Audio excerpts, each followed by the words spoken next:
इल्जाम लगाया गया भारत की जानिब से पाकिस्तान पर। पाकिस्तान ने फौरी तौर पर कहा कि इसके ऊपर न्यूट्रल एक कमीशन बने, वो इंक्वायरी करे, लेकिन भारत उससे राह फरार इख्तियार करता रहा। मकसद यही था कि अगर एक न्यूट्रल कमीशन बनेगा तो भारत खुद एक्सपोज हो जाएगा।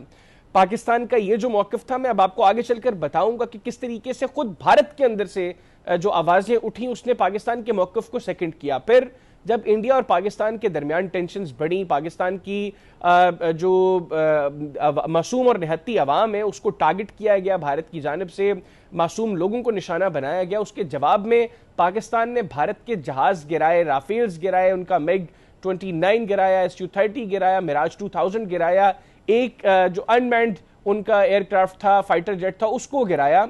तो उसके बाद भारत से मुकम्मल खामोशी थी और डिनायल था पहले तो कि ऐसा कोई वाकया नहीं हुआ, पाकिस्तान ने कोई जहाज नहीं गिराया। लेकिन इंटरनेशनल मीडिया भी मुसलसल ये बोलता रहा और पाकिस्तान के मौक़िफ़ को सेकंड करता रहा। अब उसके हवाले से भी भारत से आवाज़ें उठना शुरू हो गई हैं। पहले सुब्रमण्यम स्वामी ने बात की, जो बीजेपी से जिनका ताल्लुक है, उन्होंने कहा कि पाकिस्तान ने भारत के 5 जहाज गिराए हैं।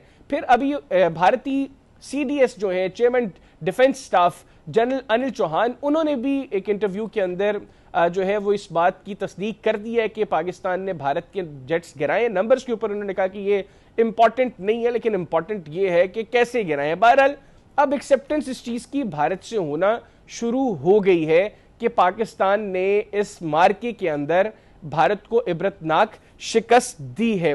मैं पहले चाहता हूं कि जो पाकिस्तान का पहलगाम वाक़े के बाद स्टांस था उसके ऊपर बात करें। और ये एक वीडियो है यशवंत सिन्हा की। अब यशवंत सिन्हा का ताल्लुक पाकिस्तान से नहीं है, ये बीजेपी के दौरे हुकूमत में भारत के एक्सटर्नल अफेयर्स के मिनिस्टर रह चुके हैं, भारत के वजीर खारजा रह चुके हैं।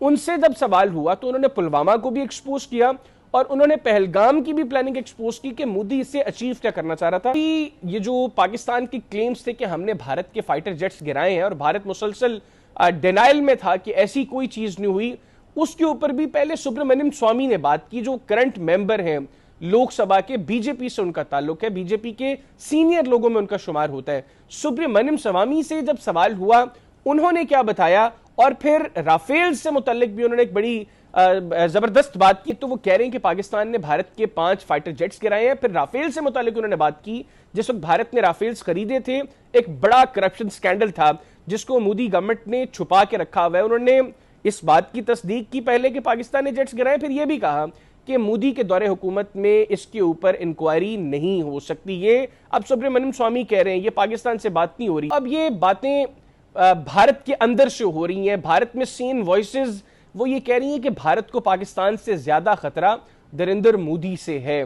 और ये हकीकत है। इस खित्ते को जिस तरीके से भारत जंग की जानिब धकेलने की कोशिश कर रहा था और कुछ ऐसे ममालिक जो इस खित्ते में भारत को एज ए थानेदार पोर्ट्रे करने की कोशिश कर रहे थे, अल्हम्दुलिल्लाह पाकिस्तान की आर्म्ड फोर्सेस ने बड़ी कामयाबी के साथ उस गुरूर को खाक में मिलाया है। और अभी भी जिस तरह की गुफ्तगू भारत के वजीर आजम और उनके वजीर दिफा कर रहे हैं, अगर भारत फिर दोबारा किसी शरारत की तरफ जाता है तो जो जवाब उनको अभी दिया है, इंशाल्लाह अगला जवाब इससे ज्यादा भयानक और इबरतनाक होगा। इजाजत दीजिए, अल्लाह हाफिज। पाकिस्तान हमेशा जिंदाबाद।